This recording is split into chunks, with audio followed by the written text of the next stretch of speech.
democracy. Now, I want to be very clear here.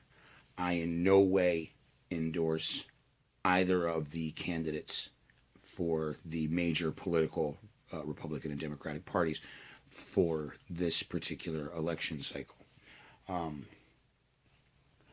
There are other options. I wonder how that's going to play out, but there are specific things here that need to be addressed, and what it is your responsibility and my responsibility for certain things.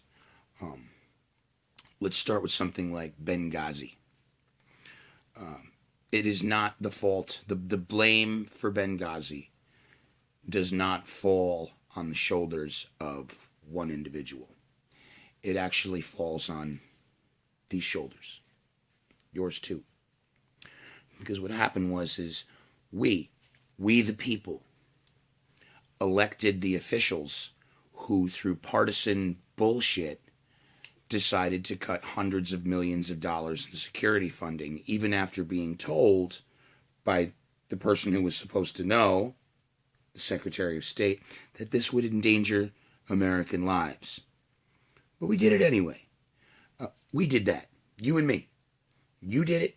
I did it. Because we voted for those officials. We elected those governors, those senatorial people. We elected these people who put our American soldiers and embassy lives in danger by cutting funding. So that's actually on us. And that's a hard pill to swallow. It's far easier to pass the buck. And I mean, this goes all the way back. We're actually responsible for Al-Qaeda. We are responsible for 9/11. We secretly funded the Mujahideen as they were trying to repel the Russian invasion during the 80s. We promised them all the stuff in the world. We are the ones who gave them the Stinger missiles, which helped take down their particular choppers, which had a heat signature weakness. Do a little history checking, you'll find that that's 100% true. We did that. We didn't know we were doing it, but we elected the officials who did it. And that puts the blame squarely on us when we, who promised them we would rebuild their country after a fight which can only be described as David versus Goliath, was actually won. The Afghanis actually repelled the Russian invasion of their fucking country. Now, we were fighting the Cold War, so we did all this secret, behind-the-scenes stuff. And then all of a sudden, when the chips were down and the blame had to be taken, our president couldn't recall. And then we served up some general named Oliver. Or he might have been a colonel.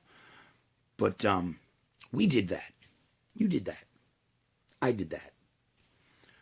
At the time, actually, we were kids, so our parents did that. But I'm pretty sure most of us remember standing there in the hallway with our hands over our necks at our schools during nuclear bomb drills, as though this was going to protect us from a nuclear weapon. So I think it's time that we own up to what we did. We did this.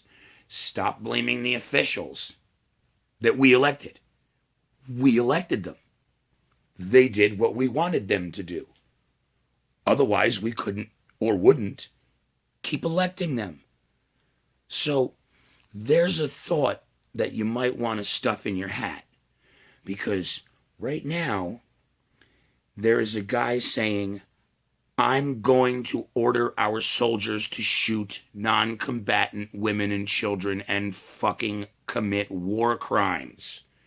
I intend to use... Why can't we use nuclear weapons? We don't use them enough. This is literally the words coming out of this guy's mouth. When asked on CNN about soldiers refusing war crimes because that's what they are trained to do, is refuse orders to wipe out entire villages of non-combatant women and children. And when one of our actual candidates... This isn't a primary. This is down to two people. and then everybody else.